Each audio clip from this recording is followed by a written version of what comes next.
జిల్లా అధ్యక్షులు మరి కార్యక్రమం అధ్యక్షత వహించినటువంటి దినేష్ గారు,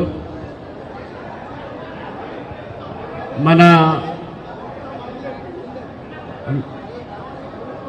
ఈ యొక్క కార్యకర్తలకు మనసులో గుండెల్లో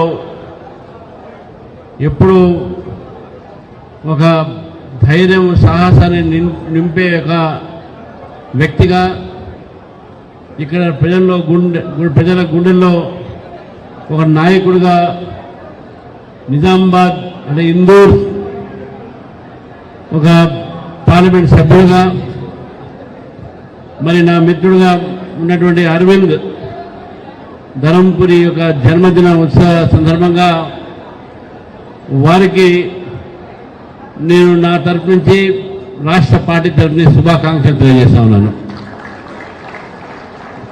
మిత్రులారా, ఇంతకుముందే వారు దాదాపు 25 లక్షల వరకు వారి ట్రస్ట్ నుంచి కార్యకర్తలకు సంబంధించిన కొన్ని కష్టాలు తీర్చడానికి చెక్స్ వితరణ చేశారు.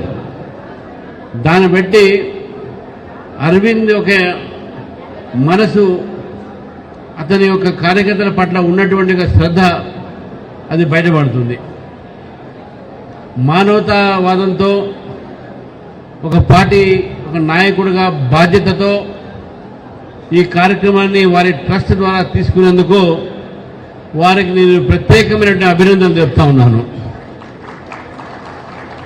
ఎంతోమందికి సంపద ఉంటుంది, కానీ అందరూ ఈ విధంగా కార్యకర్తలను ఆలోచించి వాళ్ళ భవిష్యత్తు గురించి ఆలోచించి ఈ రకమైనటువంటి కార్యక్రమాలు చాలా తక్కువ మంది చేస్తారు. మరి అమిత్ షా గారు నిజంగా చెప్పారు, భారతదేశంలో ఏ ఎంపీ చేయలేని పని మీరు చేశారని చెప్పి, ఇది కూడా ఏ ఎంపీ చేయలేని పని కూడా నేను భావిస్తా ఉన్నాను.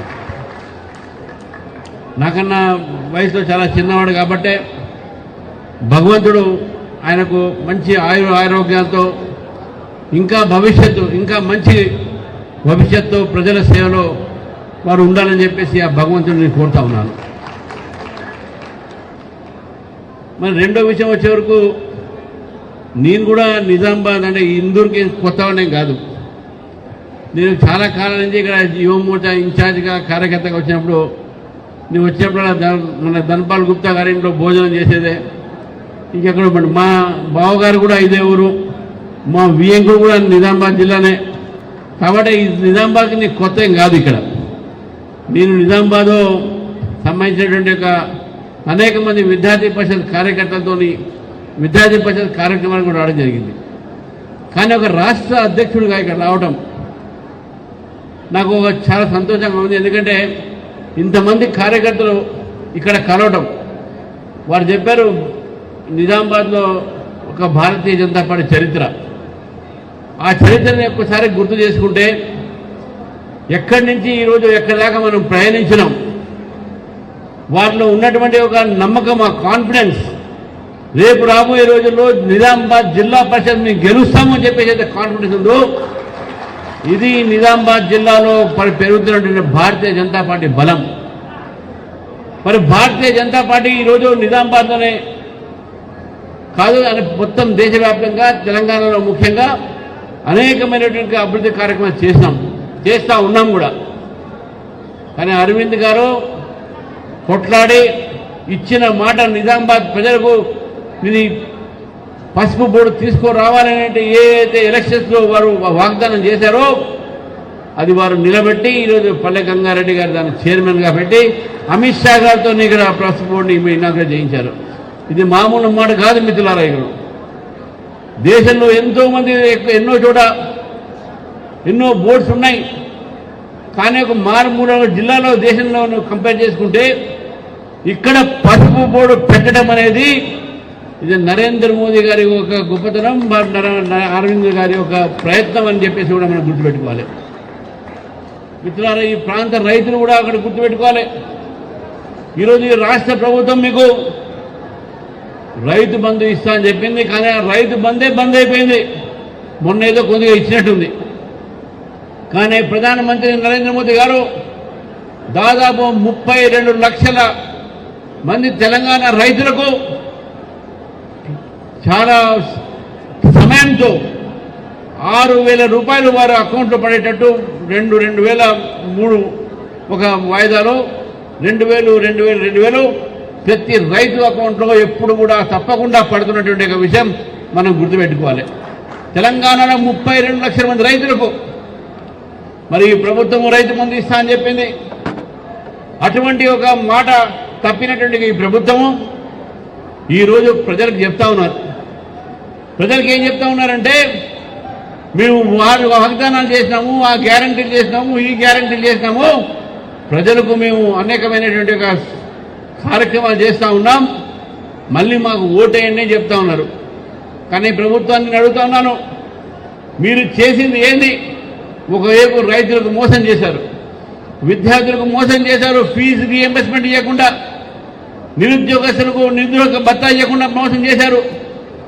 ఇక్కడ ఉన్నటువంటి ఒక ఏవైతే అనేకమైన డెవలప్మెంట్ కార్యక్రమాలు ఉన్నాయో అన్నీ ఆపేశారు. ఇంకా మిత్రుడు అరవింద్ గారు చెప్పారు, ఇందిరమ్మ ఇల్లు కేవలం వాళ్ళ కార్యకర్తలకి ఇస్తున్నారని చెప్పేసి. అయినా కూడా ఇందిరమ్మ ఇల్లు వారు చెప్పింది ఎంత? వారు వచ్చి 19 నెలలు అయిపోయింది ఈరోజు ఈ యొక్క ప్రభుత్వం వచ్చిన తర్వాత. ఈ ప్రభుత్వం 19 నెలలు అయిన తర్వాత కూడా ఆ రోజు 3,500 ప్రతి నియోజకవర్గానికి ఇల్లు కట్టిస్తున్నారు. కానీ మనకున్న సమాచారం ప్రకారము 73 ఇళ్ళు మాత్రమే కొంత పూర్తిగా వస్తున్నాయి. కానీ ఇందిరమ్మ ఇల్లు ఎప్పుడు ఇస్తారు ప్రజలకు అని చెప్పి ఈరోజు ప్రజలు అడుగుతూ ఉన్నారు. అన్ని అబద్ధాలది. కాంగ్రెస్ పార్టీ అబద్ధాల ఒక ప్రచారంలో దానికి తల్లి. Congress party is mother of all life. అబద్ధాలు మాట్లాడుతూ ఉన్నారు. ఈరోజు ఇక్కడ ఏంటో చెప్పారు, ఇక్కడ స్థానిక నాయకుడు ఒక రూలింగ్ పార్టీ అధ్యక్షుడు మహేష్ గౌడ్ గారు చెప్పారు, ఓటు చోరీతోనే బీజేపీ గెలిచిందని. అయ్యా మహేష్ గౌడ్ గారు, మీరు బహుశా రాహుల్ గాంధీ గారిని అడిగినట్టుంది, అందుకే ఆ ఓటు చోరీ చెప్తున్నారు. ఏ ఓటర్ లిస్టుతోనైతే బీజేపీ సభ్యులు గెలిచారో అదే ఓటర్ లిస్టుతో మీ సభ్యులు గెలిచారు. ఏ యంత్రాంగం అయితే ఎలక్షన్స్ ఇక్కడ పెట్టిందో అదే యంత్రాంగం మీకు ఎలక్షన్స్ పెట్టింది. కాంగ్రెస్కి సపరేట్ ఎలక్షన్స్, బీజేపీకి సపరేట్ కాలే. మరి మీరు కూడా 8 సీట్లు గెలిచారు కదా, దానికి మీ దగ్గర జవాబు ఏంది? ఇది ఓటు చోరీ కాదు, ఇది ఓటు చోరీ కాదు, రాహుల్ గాంధీ బ్రెయిన్ చోరీ అయిపోయింది. మేము అది గుర్తుపెట్టుకోవాలి. అయితే మా అరవింద్ అని అంటుండే, అటు అనకన్నా అసలు రాహుల్ గాంధీకి బ్రెయిన్ ఉంటే కదా అన్నాడు. అంటే అది కొద్దిగా గొప్ప ఉంటుంది, మీరు మొత్తం ఉండకపోవచ్చు, కొద్ది గొప్ప ఉంటుంది. ఆ బ్రెయిన్ చోరీ అయిపోయి ఈరోజు కాంగ్రెస్ నాయకులు ఈ విధంగా మాట్లాడుతూ ఉన్నారు. ఈ ఓటు చోరీ ఇవన్నీ కూడా వారు అన్నట్టు ఇది ప్రజల ఒక సమస్యను తీర్చలేక వాళ్ళ ప్రభుత్వాలు ఎక్కడైతే ఉన్నాయో వారి ప్రభుత్వంలో ఉన్నటువంటి ఒక పరిస్థితుల్ని పెట్టుకొని వారు దారి మళ్లించే ప్రయత్నం చేశారు. డైవర్షన్ పాలిటిక్స్ మాత్రమే. మరి ఈరోజు తెలంగాణలో ఉన్నప్పుడు ఇక్కడ నేను అడుగుతా ఉన్నాను, మరి మాట్లాడుతూ ఉన్నాను బీసీ ఒక రిజర్వేషన్ల గురించి. నిన్న మాత్రం మరి స్పష్టంగా చెప్పారు, మా పార్టీయే మీ బీసీ రిజర్వేషన్ ఇస్తామని చెప్పి 42%. నేను అంతకుముందే చెప్పాను మా పార్టీ 46 ఇస్తుందని చెప్పి, ఇప్పుడు మీరు 42 ఇస్తున్నారు. 42లో మరి 10% ముస్లింలకు ఇస్తున్నారు, అంటే 32 మాత్రమే మీరు ఇస్తున్నారు. కానీ భారతీయ జనతా పార్టీ ఇచ్చేటటువంటి 46% రిజర్వేషన్లో కేవలం బీసీలకే, అసలైన బీసీలకే ఇస్తుందని చెప్పేసి కూడా ఈరోజు సభాముఖంగా తెలిసిన మిత్రులు. ఎందుకంటే రిజర్వేషన్లు బీసీలకు ఏది ఉన్నాయో అది బీసీలకే చెందాలి, అందులో వేరే మతానికి వచ్చే అవకాశం లేదు. భారతీయ జనతా పార్టీ ముందు నుంచి చెప్తా ఉన్నాం, మేము మతం ఆధారమైనటువంటి రిజర్వేషన్లకు వ్యతిరేకం అని చెప్పేసి. మతం ఆధారమైన రిజర్వేషన్కు వ్యతిరేకంగా చెప్పినప్పుడు కూడా ఈరోజు కేవలం ఓట్ బ్యాంక్ పాలిటిక్స్ కోసం కాంగ్రెస్ పార్టీ ముస్లింలకు 10% రిజర్వేషన్ ఇచ్చే బీసీలకు 10% రిజర్వేషన్ తగ్గిస్తుందనే విషయాన్ని కూడా ఈరోజు తెలంగాణ ప్రజలు తెలుసుకోవాల్సిన అవసరం ఉన్నది మిత్రులారా. నిజంగా మనం ఆలోచిస్తే కాంగ్రెస్ పార్టీ ఈరోజు రైతులను రెచ్చగొట్టే ప్రయత్నం చేస్తూ ఉన్నారు. రైతులను రెచ్చగొట్టే ప్రయత్నం చేస్తున్నటువంటి సమయంలో యూరియా విషయాన్ని మాట్లాడుతూ ఉన్నారు మిత్రులారా. నేను చెప్తా ఉన్నాను, మొన్న కూడా చెప్పాను, ఈరోజు యూరియా ఎక్కడ కూడా భారతీయ జనతా పార్టీ ప్రభుత్వం కేంద్రం నుంచి ఎక్కడ కూడా సప్లైలు దక్కు చేయలేదు. ఇది కృత్రిమమైనటువంటి కొరత. మంత్రుల స్టేట్మెంట్లతోని, కాంగ్రెస్ నాయకులతోని, దళారీలతోని ఇది చేస్తున్నటువంటి కృత్రిమ కొరత కాంగ్రెస్ పార్టీ, కాంగ్రెస్ నాయకులు, కాంగ్రెస్ ప్రభుత్వం సృష్టించిన కొరత ఇది. కాబట్టి రైతులు ఒకసారి తెలుసుకోవాలి. నేను అనేక జిల్లాలు తిరిగాను, కలెక్టర్లతో మాట్లాడాను. ఎక్కడ కూడా రైతులకు కష్టం రావట్లేదు చెప్తా ఉన్నారు. ఇప్పుడు బీఆర్ఎస్ మాట్లాడుతూ ఉంది. అసలు బీఆర్ఎస్ కాంగ్రెస్ రెండు ఒకటే. బీఆర్ఎస్ మాట్లాడుతూ ఉన్నారు రైతుల గురించి. అసలు ఈ రాష్ట్రంలో తెలంగాణ వచ్చిన తర్వాత మొట్టమొదటిగా రైతులకు బేడీ చేసింది ఎవరంటే టీఆర్ఎస్ పార్టీ. ఈ యొక్క రాష్ట్రంలో తెలంగాణ వచ్చిన తర్వాత అధిక సూసైడ్స్, ఆత్మహత్యలు రైతులు చేసుకున్నారంటే అది బీఆర్ఎస్ పార్టీ వచ్చిన తర్వాత. కాబట్టి బీఆర్ఎస్ పార్టీకు రైతుల గురించి మాట్లాడే అధికారం లేనే లేదు. మీరు కాంగ్రెస్ పార్టీ ఇద్దరు కలిసి బీజేపీని బద్నాం చేసే ప్రయత్నం చేస్తున్నారు. కానీ తెలంగాణ ప్రజలు ఈరోజు రాజకీయ చైతన్యంతో ఉన్న ప్రజలని గుర్తుపెట్టుకోవాలి. మిత్రులారా, ఈరోజు మనం చూస్తా ఉన్నాం ఇక్కడ అనేక మంది ఈరోజు ఇక్కడ గల్ఫ్కు పోతా ఉన్నారు. గల్ఫ్లో పోయినటువంటి నిజామాబాద్, కరీంనగర్ ప్రాంతంలో వాళ్ళు పోతున్నటువంటి వాళ్ళ కష్టాలు నేను వాళ్ళు చాలా మంది అంతా మాట్లాడారు. రమ్మన్నారు, నేను వస్తా అని చెప్పాను. వచ్చే నెల తప్పకుండా మిమ్మల్ని వచ్చి కలుస్తా అని చెప్పారు. మరి వారి కోసం గల్ఫ్లో ఉన్నటువంటి ఏవైతే మైగ్రెంట్స్ ఉన్నారో వాళ్ళ కార్మికులకు ఒక బోర్డు క్రియేట్ చేయాలని చెప్పేసి కూడా మరి అరవింద్ గారు, మా ఎంపీలు చాలా మంది కేంద్ర ప్రభుత్వం, ఎందుకంటే రాష్ట్ర ప్రభుత్వం వారి గురించి పట్టించుకోవట్లేదు. ఈ రోజు కూడా Bharatiya Janata party NRS cell అవుతుందో అక్కడి నుంచి ఏదైనా ఖబర్ వస్తే భారతీయ జనతా పార్టీ స్పందిస్తుంది, కానీ ఈ యొక్క రాష్ట్ర ప్రభుత్వం స్పందించట్లేదు.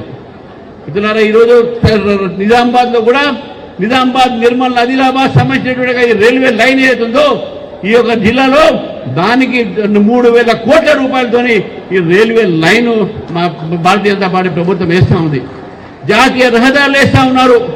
జాతీయ రహదారులతో పాటు ఇక్కడ ఉన్నటువంటి ఒక అనేకమైనటువంటి ఏవైతే అభివృద్ధి కార్యక్రమాలు ఉన్నాయో అది ఎన్డీఏ ప్రభుత్వం చేస్తూ ఉంది. కాబట్టి నిజామాబాద్లో సంబంధించినటువంటి జిల్లాలో ఉన్నటువంటి వాసులందరూ కూడా కోరుతా ఉన్నాను, భారతీయ జనతా పార్టీ ప్రభుత్వము ఈరోజు ప్రజల గురించి ఆలోచించి ప్రజల సంక్షేమం గురించి ఈరోజు అనేక పథకాలు తీసుకొచ్చింది. ఆ పథకాలు ఈరోజు ప్రజలు అనుభవిస్తున్న విషయాన్ని కూడా గుర్తుపెట్టుకోవాలి. ఈరోజు 5 కిలోల బియ్యము ఎవరిస్తున్నారంటే గ్రామాల్లో అడిగితే మోదీ అని అంటున్నారు. ఈరోజు మీకు శ్మశాన వాటికలు ఎవరిస్తున్నారంటే అది మోదీ అని చెప్తా ఉన్నారు. మీకు రైతు వేదికలు ఎవరిచ్చారంటే మోదీ అని చెప్తా ఉన్నారు. ఇంతకుముందు టీఆర్ఎస్ పార్టీ, కాంగ్రెస్ పార్టీ ప్రజలను తప్పుదారి పట్టిస్తున్నటువంటి దీంట్లో ఇది నడవదు అనే విషయాన్ని మనం గుర్తుపెట్టుకుంటూ చివరికి మాట చెప్తా ఉంటాం. మిత్రులారా, ఈరోజు ఈ కాంగ్రెస్ ప్రభుత్వం రాబోయేటటువంటి స్థానిక ఎన్నికల్లో వాళ్ళని ఓడించాల్సిన అవసరం ఉన్నది. ఎందుకంటే స్థానిక ఎన్నికలని, స్థానికమైనటువంటి సంస్థల్ని నిర్వీర్యం చేసింది కాంగ్రెస్ పార్టీ, బీఆర్ఎస్ పార్టీ రెండు కూడా. కేంద్ర ప్రభుత్వం నుంచి 73, 74 సవరణలో ఈరోజు రాష్ట్రాలకు ఏదైతే స్థానిక సంస్థలకు ఇచ్చినటువంటి ఒక నిధులు ఏతున్నాయో ఇది దారి మళ్లిస్తున్నది కాంగ్రెస్ పార్టీ. 19 నెలలు అయిపోయినాయి, సర్పంచ్ కాలం పూరి అయిపోయింది, ఎంపీటీసీ, జెడ్పీటీసీలో ఒక పీరియడ్ అయిపోయింది. అయినా కూడా మీరు ఎన్నికలు పెట్టట్లేదంటే మీరు ఓడిపోతారనే భయంతో మీరు పెట్టట్లేదనే విషయాన్ని మనం గుర్తుపెట్టుకోవాలి. మీరు ఓడిపోతారనే భయంతో పెట్టట్లేదు. కాబట్టి నేను మాట్లాడుతూ ఉన్నారు, బీసీ రిజర్వేషన్ అన్నారు, మీరు ఇవ్వలేరు, మాకు తెలుసు, మీకు చిత్తశుద్ధి లేదు. పైగా మాట్లాడతారు మన బండి సంజయ్ గారి మీద అన్నాడు దేశ్ముఖ్ అంట, మోదీ గారి మీద అన్నాడు ఆయన కన్వర్టెడ్ బీసీ అంట. అయ్యా బాబు, మీ నాయకులు ఎంతమంది కన్వర్ట్ అయ్యారు చూసుకోండి. కన్వర్ట్ రేపు అవుతున్నారు, ఇంకా చాలా మంది పార్టీ వాళ్ళు మన పార్టీకి కన్వర్ట్ అవుతున్నారు విషయాన్ని గుర్తుపెట్టుకోండి. మీరు కొత్త వాళ్ళు జాయిన్ అవుతారు, అరవింద్ గారు చెప్పారు కొత్త వాళ్ళని తీసుకురండి అని చెప్పి. నేను ఈరోజు ఈ వేదికతో నేను అందరినీ కోరుతా ఉన్నాను, ఈ రాష్ట్రంలో ఉన్న యువకులు, మహిళలు, మేధావులు భారతీయ జనతా పార్టీలో చేరండి. ఈ యొక్క దేశం తెలంగాణలో మార్పు తీసుకొద్దాం. తెలంగాణ మార్పు కోసం ఎదురు చూస్తూ ఉంది.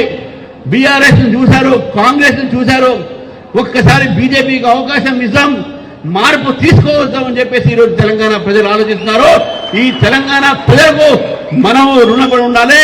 ఎందుకంటే తెలంగాణ ప్రజలు మనకు 8 ఎంపీలు ఇచ్చారు. రేపు నాకు పూర్తి నమ్మకం ఉంది, ఇదే తెలంగాణ ప్రజలు 2028లో భారతీయ జనతా పార్టీకు ఇక్కడ ఒక ప్రభుత్వానికి ఏర్పడేటువంటి ఒక మెజారిటీ మనకి ఇస్తుంది. తెలంగాణ ప్రజలు ఈరోజు తెలుసుకున్నారు, కాంగ్రెస్ పార్టీ, బీఆర్ఎస్ పార్టీ యొక్క స్పందనని ఇద్దరు ఒకటైతారు. బీజేపీ రానియకుండా, బీజేపీ బలపడకుండా మరి మా ఏమో మాట్లాడుతూ ఉంటారు. మీకు దమ్ముంటే మీరు బీఆర్ఎస్ ఒక్కటే కాకపోతే నిన్ను కాంగ్రెస్ ప్రభుత్వాన్ని అంటున్నాను, మీరు కాళేశ్వరం సంబంధించిన కేసు కానీ ఫోన్ ట్యాపింగ్ కేసు కానీ సిబిఐ గొప్ప చెప్పండి, సిబిఐ గొప్ప చెప్పండి. మీరు చేయలేరు, మీకు ఇష్టం లేదు, కోర్టు చెప్తే కానీ మీరు చేయరు. ఎందుకంటే మీరిద్దరు లావాదేవీలు ఉన్నాయి కాబట్టి ఒకరు నోటు కేసు తప్పించుకోవాలని వాడు ఫోన్ ట్యాపింగ్ కేసు పెట్టి ఇద్దరు కూడా తప్పించుకునే ప్రయత్నం చేస్తున్నారు. ఇది తెలంగాణ ప్రజలు తెలుసుకోవాల్సిన అవసరం ఉన్నది. కాబట్టి మిత్రులారా, ఈ రెండు పార్టీలు కూడా జాగ్రత్తగా ఉన్నారు. ఈ రెండు పార్టీలు కూడా తెలంగాణ ప్రజల సంక్షేమం ఆలోచించదు. మోదీ గారి నాయకత్వంలో భారతదేశం ఈరోజు ఆర్థికంగా 4వ స్థానంలో ఉన్నాం. రేపు తెలంగాణలో బీజేపీ ప్రభుత్వం వస్తే, రేపు తెలంగాణలో మున్సిపాలిటీస్లో బీజేపీలు గెలిస్తే, రేపు గ్రామ సర్పంచ్గా ఎంపీటీసీలుగా జెడ్పీటీసీలుగా బీజేపీ గెలిస్తే కేంద్ర ప్రభుత్వం మన వెంటనే ఉంటుంది. ఒక డబుల్ ఇంజిన్ సర్కార్ తెలంగాణలో కూడా వస్తుందని చెప్పేసి ఈరోజు మీకు తెలియజేసిన ఉంటుంది. నిజంగా ఈరోజు నిజంగా సంతోషంగా ఉంది. చాలా మంది ఇక్కడ యువకులు ఉన్నారు. ఇది యువకుల పార్టీ ఈరోజు బీజేపీ. ఒక నూతనమైన రక్తం బీజేపీలో వచ్చింది. మరొకసారి చెప్తా ఉన్నాను కార్యకర్తలకు, నాయకులకు, మనం ఎవరు వచ్చిన పార్టీలు అందరూ కూడా మనం స్వాగతిస్తాం. ఈరోజు చాలామంది ఎంపీలు, ఎమ్మెల్యేలు, ఎమ్మెల్సీలు, ఏదైతే మాజీలు ఉన్నారో ఇతర పార్టీలో వాళ్ళు బీజేపీ వైపు చూస్తూ ఉన్నారు, బీజేపీ వైపు చూస్తూ ఉన్నారు. చాలామంది రూలింగ్ పార్టీలు, అపోజిషన్ పార్టీలు కూడా, సిట్టింగ్ ఎమ్మెల్యేలు కూడా ఈరోజు బీజేపీ వైపు చూస్తూ ఉన్నారు. రేపు రాబోయే రోజున పెద్ద రాజకీయ పరివర్తన అవుతుంది, రాజకీయ మార్పు జరగబోతా ఉంది. తెలంగాణలో ఈ మార్పు కోసం బీజేపీ ముందుకు వస్తుంది, ఉద్యమాలు చేస్తుంది. ఇప్పటి నుంచి బీజేపీ బాట పోరాటమే అనే విషయాన్ని గుర్తుపెట్టుకోవాలి. ఈ ప్రభుత్వం కనుక మనం పోరాడాలి. ప్రభుత్వం ప్రజల్ని మోసం చేస్తూ ఉంది. ప్రజల్లో కాంగ్రెస్ ప్రభుత్వం ఈరోజు అనేకమైనటువంటి ఒక తప్పిదాలతో ఇక్కడ మన రైతులు ఆత్మహత్య చేసుకుంటారు. మన హైదరాబాద్ నగరంలో వాళ్ళు తప్పిదంతో 6 చనిపోయారు. మున్సిపాలిటీ ఒక మొత్తం కూడా స్తంభించిపోయింది. కాబట్టి మనకు రాబోయేటువంటి ఒక స్థానిక ఎన్నికలు మరొకసారి నేను ఈ వేదిక ద్వారా ముఖ్యంగా నిజామాబాద్లో ఉన్నా కాబట్టి నిజామాబాద్ జిల్లా, అదేవిధంగా నిజామాబాద్ పార్లమెంట్ ప్రజల్ని మీకు కోరుతా ఉన్నాను, బీజేపీకి ఒక అవకాశం ఇవ్వండి, మార్పు చూడండి. బీజేపీనే తెలంగాణని బంగారు తెలంగాణ చేస్తుంది, బీజేపీనే తెలంగాణని అభివృద్ధి తెలంగాణగా మారుస్తుంది, బీజేపీనే ప్రజాస్వామ్య తెలంగాణగా మారుస్తుందని చెప్పి ఆ ఒక నమ్మకం నాకుంది. కాబట్టి బీజేపీని ఆశీర్వదించని చెప్పి తెలియజేస్తూ ఈ అవకాశం ఇచ్చిన మిత్రులకు మరొకసారి ధన్యవాదాలు. భారత్ మాతాకి జై, జై తెలంగాణ. ఎప్పటికప్పుడు వార్తలను వీక్షించేందుకు Q9 న్యూస్ ని సబ్స్క్రైబ్ చేసుకోండి, లైక్ చేయండి, షేర్ చేయండి. విలువైన సమాచారాన్ని ముందుగా మీరే తెలుసుకునేందుకు బెల్ బటన్ ని క్లిక్ చేయండి.